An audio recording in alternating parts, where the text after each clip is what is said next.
Hello, friends, and how are you? Howdy, howdy do. I've got a story just for you. Howdy, howdy do. With a book right here and a book right there. Here a book, there a book, everywhere a book, book. Hello, friends, and how are you? Howdy, howdy do. Welcome to story time, everybody. That was a new little hello song. I hope you liked it. It's fun to try new things. And I've certainly been inspired this week to try new things because I've seen a lot of creativity all around me. I've seen lots of beautiful chalk art on the ground. Some of you have drawn some lovely pictures, and some of you have written some very inspirational messages. So thank you to all of you who have contributed to the art around the neighborhood. I've also seen some lovely quilts hanging around. I don't know if you went out the other day and saw some of our neighbors putting their quilts out for display on the lawn. That was really fun to see. So many colors, so many designs. What a beautiful form of art. Let's see, what else have I seen? I've seen a lot of natural beauty in the neighborhood too. Lots of blooming tulips, lots of trees with fluffy blossoms. Some of the trees are dropping their blossoms and it almost looks like snow on the ground. That's my doggie, by the way. You might have seen her around the neighborhood too. Take a look at this cool video of one of our neighborhood friends throwing some petals at his dad. It kind of looks like a snowball fight, huh? That's super fun. Anyway, back to the chalk art. Some of you were really getting creative with your art and making it come alive. Some of you were putting yourselves into your pictures. And I thought it was fantastic. And it reminded me a lot of one of my favorite storybook characters, Harold. And he has a favorite purple crayon that he loves to draw pictures with. He puts himself into his pictures and he uses his imagination, just like lots of you, and makes his art come alive. So let's read this story together. Harold's Fairy Tale by Crockett Johnson. One evening, Harold got out of bed, took his purple crayon and the moon along, and went for a walk in an enchanted garden. Nothing grew in it. If he hadn't known it was an enchanted garden, Harold scarcely would have called it a garden at all. To find out what the trouble was, Harold decided to ask the king. Kings live in large castles. Harold had to make sure the castle was big enough to be the king's. He didn't want to waste time talking to any princes or earls or dukes. This was a king's castle, all right. It had tall towers and a big drawgate to keep out people the king didn't want to see. But when the drawgate was drawn closed, it kept Harold out too. Harold shouted for the king to come down and let him in, but the gate didn't open. He walked along the edge of the enchanted garden beside the smooth wall of the castle until he thought of his purple crayon. A person smaller than a very small mouse would be able to get in. Without even bending, he walked into a very small mouse hole. He walked through the mouse hole into the castle. He invited the mouse in too, but the mouse preferred to stay outside. As he gazed around inside the big castle, Harold felt very tiny. And a king might not pay much attention to anybody who was smaller than a mouse. So Harold used his purple crayon again.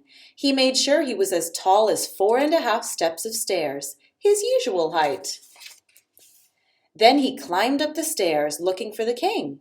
He went up and up and up until he got so tired he couldn't climb another step. Luckily, there were no more steps. He had reached the top. He still couldn't find the king, but he remembered kings sat on thrones. The king's throne looked very comfortable. Harold thought the king wouldn't mind if he rested a few minutes. He sat on the throne, wondering what it was like to be a king and wear a crown. He tried it with the king's crown. It was all right for a while, but the crown began to feel heavy. So Harold put it on the king's head.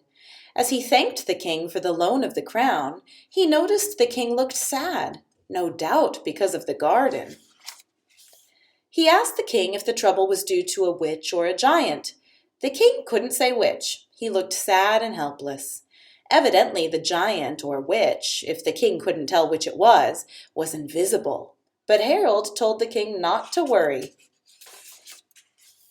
He set off to find the invisible witch or giant, brandishing his purple crayon. And accidentally, it made a hole in the wall. Whoops! The accident embarrassed Harold, but the hole was the handiest way out of the castle, and he climbed through it. When he looked down from the other side of the hole, he realized he had forgotten how high up he was. He needed something tall to climb down on, something as tall as a steeple. To fill the hole in the castle, Harold put a handsome and useful clock in it. He was surprised to see how late it was. He slid down the steeple to find the invisible witch or giant right away. It wasn't a steeple, it was a pointed hat. It was a giant witch! The purple crayon made it plain. It was an invisible giant witch. Well, no wonder nothing grew in the enchanted garden. How could anything grow, Harold said to himself, with a giant witch tramping around with big feet? Now that he saw what the trouble was, all Harold had to do was drive the witch out of the enchanted garden. Mosquitoes! Mosquitoes, Harold knew, will drive anybody out of a garden. The mosquitoes drove out the witch. They also were driving Harold out of the garden.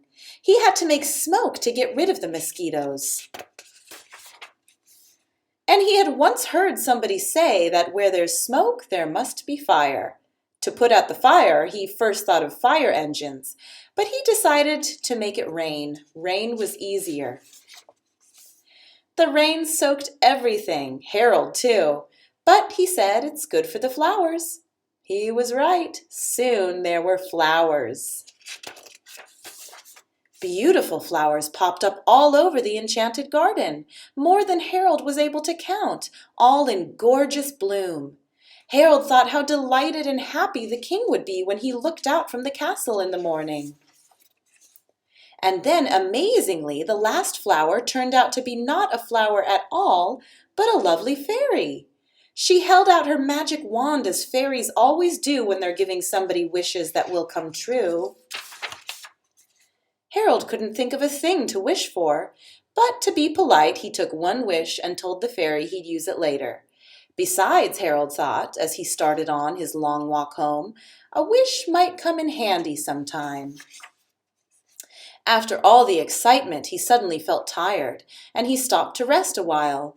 He sat on a small rug because the ground was still somewhat damp from the rain, and he wished the rug was a flying carpet.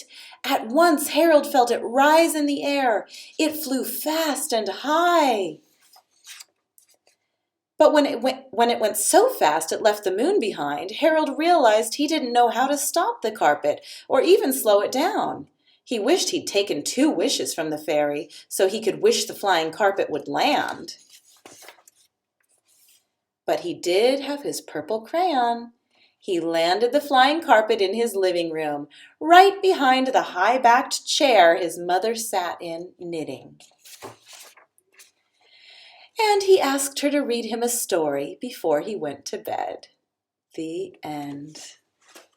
Did you like that story? I hope so. It's one of my favorites. It's a classic. And I really love Harold because I think he's so clever.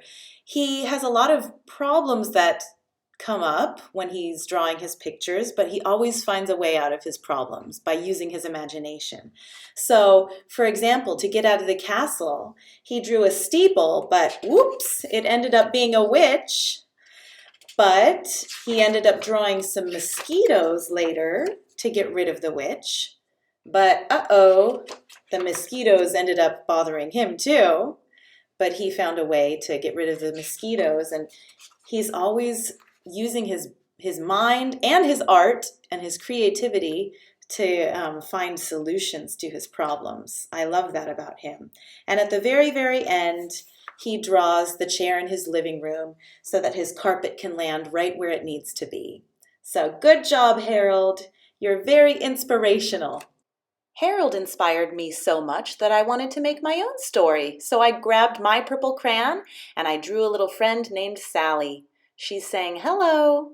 And Sally took her crayon, she dragged it along the sidewalk, made a little path, and she drew a tree.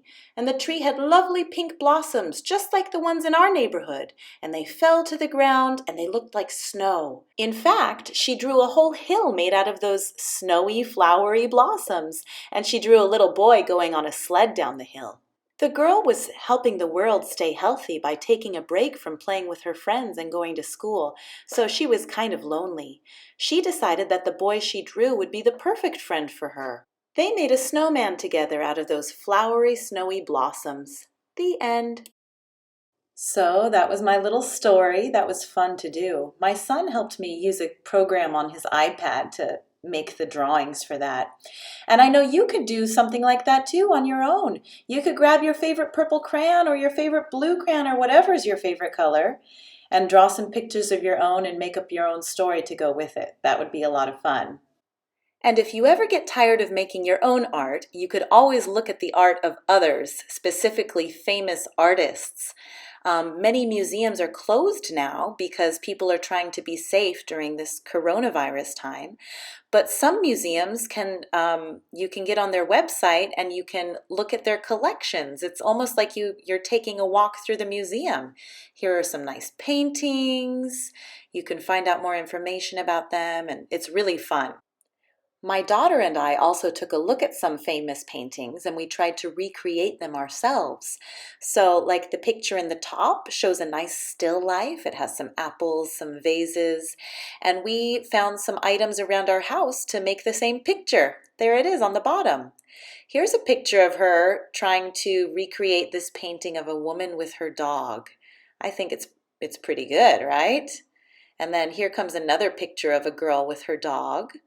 That's my daughter Jasmine feeding a little doll, just like the girl in the famous painting. And then last but not least, here's a picture of her looking in a mirror, just like the girl in the painting. And now here are some photos of some artwork you've been working on recently. Look at this cool window art made out of magnetic tiles. Its shadow is fantastic. Here's another fun window project. It looks like stained glass. This quilt made by one of the grown-ups in our neighborhood is also just beautiful. I love all the colors. My neighbor made this cute little neighborhood quilt. Do you recognize this guy? What about him? These are some cool characters too. Here's my daughter hanging the ornament she painted on the Easter bush in our neighborhood. Maybe some of you hung some ornaments there too. And one of the big girls of our neighborhood painted a picture that shows what it's like to move all around the world. I know you know what that's like too. That was some pretty art, huh, Zinnia? I have my daughter Zinnia here with me now, and she wanted to show something that she's also made. So can we show this here, Zinnia? Can you tell us about this art? I painted that and I'm gonna put it in her birthday present box for Santa to bring for her birthday when it's Christmas. Wow, you made this for your friend, huh? And Santa's gonna bring it at Christmas for her birthday. That is very generous. It's nice to, when you make art, sometimes it's nice to share it with your friends and give it as a gift. What a great idea. Well, we want to thank you for joining our story time today and sharing your ideas and your creativity with us. Let's say goodbye to everyone. Bye-bye. Bye-bye. See you next time.